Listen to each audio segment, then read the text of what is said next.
News 8 at 5 starts now. Breaking news tonight. Flotis Dulos rushed to the hospital. He is now listed as critical condition.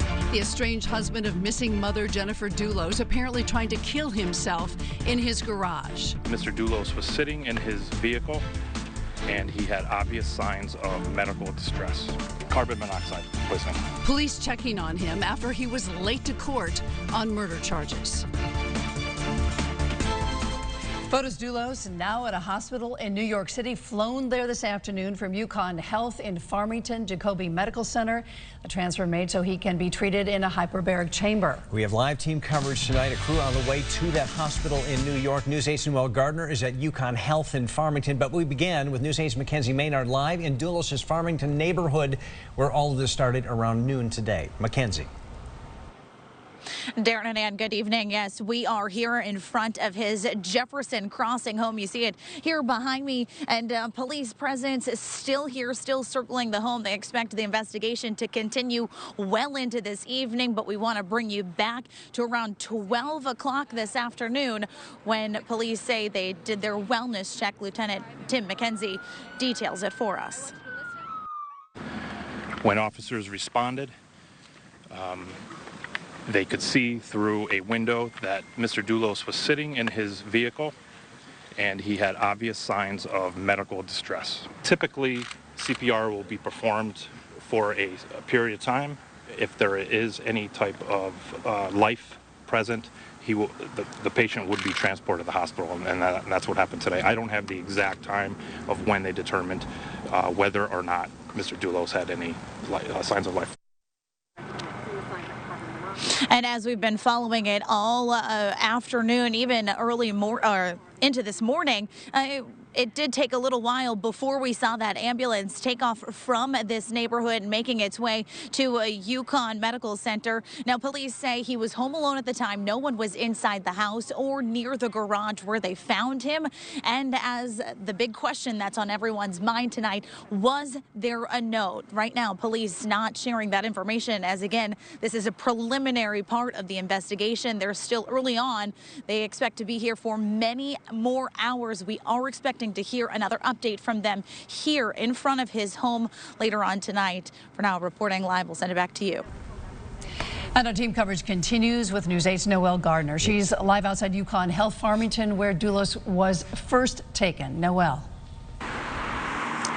And tonight, Flotis is in New York, but he was here a few hours after he was transferred by ambulance here. And we were here as this whole scene unfolded. A Lifestar helicopter carrying Dulos left UConn Health around 3:30 this afternoon, headed for the Jacobi Medical Center in the Bronx. Officials moved him into the chopper from the ambulance.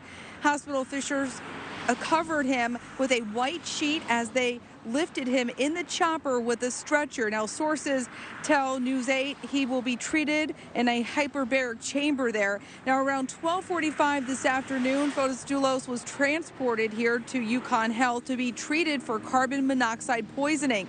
His attorney, Norm Pattis, says he had a faint pulse. Dulos was located in his vehicle in the garage, found unresponsive, suffering from carbon monoxide poisoning.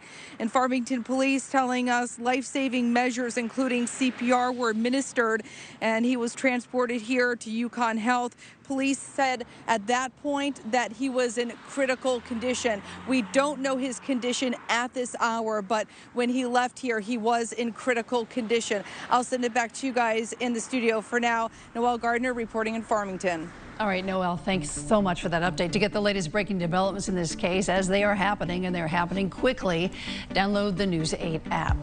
Now at 5, it looks like the governor's long-stalled trucks-only tolling proposal is finally moving forward. But as Chief Political Correspondent Mark Davis reports tonight, now that a formal written bill is public, toll opponents are tearing it apart.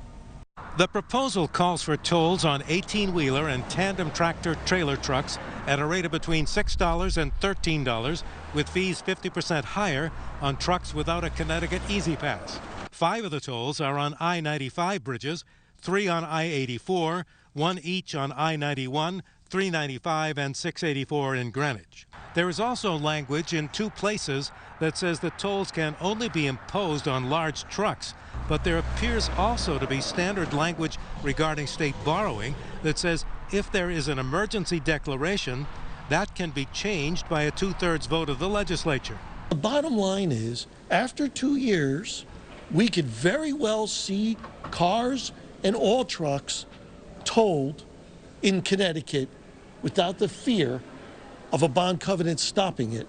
The trucking industry says that at least 5 of the proposed tolling locations are easily avoided by truckers. Many of them it just takes and get off and get back on the highway, or take a different route that adds 2 minutes. One of the things is that we are charging in the bill to have DOT to develop a plan if indeed there turns out to be a significant diversion at any of the locations where the tolls are planned. Senator Looney also admits a future legislature could expand the tolls to cars, but that because there appears to be no appetite for that among the public, he says it's unlikely. A big informational hearing on this proposal is scheduled for Friday afternoon, and state lawmakers have been told to hold open next Monday and Tuesday for potential votes. At the state capitol, Mark Davis, News 8. New at 5, a Hartford man charged with murder for a deadly shooting in the capital city. 26-year-old Rashad Johnson was arrested yesterday. Police say he was riding in a stolen car. When officers tried to stop it, he got out and ran. Police caught him and found he had a loaded gun. Police say he shot and killed Malcolm Carr on Main Street last July. Johnson is already a convicted felon. A New Haven man is recovering after being shot in Ansonia. It happened around 1 this afternoon, actually this morning, near Wakely Avenue and Clarkson Street. Police say the 19-year-old victim was shot in the foot. He has not been cooperating with the investigation. If you have a tip on this, call police. The landlord of a North Haven home is accused of sexually assaulting a tenant. 62-year-old Gurjant Naren was arrested today. The alleged sexual assault, police say, happened in August. Police say the 25-year-old victim had just moved into a basement for rent. They say Naren tried to force himself on her the second night she lived there. He is free on bond tonight. Investigators are trying to figure out what started a big fire in Hartford. Flames shooting from a garage at an auto body shop on Maxim Road this morning. As News 8's Stephanie Simone reports, that's leading to environmental concerns. Then I just walked around, I looked around, I said, oh my God, fire. They're higher than the building. They're probably at least, I say 50 to 75 feet. He's talking about the flames he captured on his phone. A steady stream of thick black smoke billowed out of Central Auto Body.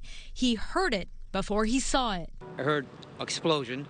Okay, I didn't think anything of it. I thought maybe it was thundering outside or something. Then a few seconds later, another explosion. So it shook the building a little bit. So we went out. I went outside to take a look, and that's when I saw the fire. So the explosion that you heard was actually the truck tires blowing out due to the intense fire and heat. Firefighters say around 5:30 this morning, a garage 150 feet long, 50 feet wide, with trucks, 100 gallons of oil, and dozens of brand new tires went up in flames. They were on the scene for hours, fighting it defensively, and crews spoke with an employee of the garage. There was a driver of one of the vehicles. Somehow he was moving out one of his trucks and it was on fire, and then the fuel oil from his truck was making a trail. He was able to get out. So a truck fire started? I'm not sure what started the fire, but we do have our fire marshal on scene. As they piece together a cause, environmental officials work to clean this up. They're worried waste oil will run off into the sewage treatment plant. Workers in the area used surgical masks too. I didn't have it at first, but then it started passing them out because I started to cough a little bit. And wanted to wear it just to be on the safe side. The steady stream of smoke closed down the airport, Brainerd Airport, for a few hours. Of course, they are still working to figure out what caused all of this. In Hartford, Stephanie Simone, News 8. All right, let's get a first check on your forecast tonight. Here's a live look at New London. Kind of a pretty night. Temperatures falling as the clouds clear out. Here's Joe Fury. He's got your local forecast first. Joe? Hi, Darren. Hi, everybody. Yeah, it's New Haven. You can see the camera is shaking around a little bit. Speaking of shaking around, down there in the Caribbean between Cuba and Jamaica, a 7.7 earthquake this afternoon, rocking into Miami as well. At the moment, no major tsunami, so that's good. For us, well, no big problems. Trying to get the sky to clear out. A lot of low-level moisture in place, so another cloudy day out there. Temperatures today that have been up near 40 degrees. We're in the 30s to around 40 right now. There's your breeze that's making it feel a little bit colder. And there's all the big cloud cover that's around the northeast United States. Trying to get this to mix out and get it to clear out as we head through tonight. 20s to start tomorrow. And then there should be more in the way of sunshine tomorrow with temperature there in the 30s to around 40 degrees. Looks quiet to close January. The big question, where's that weekend storm going? Details in the 8-day forecast coming up. All right, Joe, thanks. Back now to that stunning development in the missing mother investigation. Flotis Dulos in critical condition right now after a suicide attempt. Dulos was supposed to be in Stamford court today for an emergency bond hearing on murder charges, but that never happened. And now we've just learned that bond hearing is scheduled for tomorrow. It will go on without Flotis Dulos. News 8's Sabina Kuriakos explains where this case stands now. Sabina. And Darren, it was right around 12 o'clock when that emergency bond hearing was set to begin. In fact, Flotis Dulos' attorney, Kevin Smith, was here waiting for his client. Obviously, it was just before noon when Farmington police found Flotis Dulos unresponsive inside of his Jefferson Crossing home. What we know now is that the insurance company that had helped insure the bond for Flotis Dulos was about to revoke that bond. That's what this emergency bond hearing was about. A representative for that insurance company telling me that 2 out of the 6 properties that had been put up for collateral by Flotis Dulos for that $6 million bond, well, they were under foreclosure, something that had not been disclosed to the insurance company or to the court at the time they were put up for collateral. It was only discovered by Connecticut insurance regulators. Now, remember that Flotis Dulos had a difficult time initially putting up this bond when he was first charged with murder. It took him an extra night in jail before he could get the money up. In fact, the insurance representative I spoke with for Palmetto Insurance was on their way along with a bondsman to that home on 4 Jefferson Crossing where Flotis Dulos lives to tell him that his bond was about to be revoked and that he would have to find another way to pay for it. When they got to the home, they were met by the scene of firefighters and emergency personnel already responding. So we're looking to see how the state will move forward with their charges. Right now, what we know is that the state's attorney will continue to hold that bond hearing tomorrow morning here at Stamford Superior Court without Flotis Dulos, and the chances are at that point that his bond will be revoked and he'll be remanded to the Department of Corrections custody. Darren and Ann. All right, Sabina, thank you. We have new details tonight in the deadly helicopter crash involving Kobe Bryant. All the bodies have been recovered now as federal investigators work to determine the cause of that crash. Alarming new coronavirus numbers out of China. Cases are skyrocketing as the U.S. works to evacuate Americans from ground zero of that virus.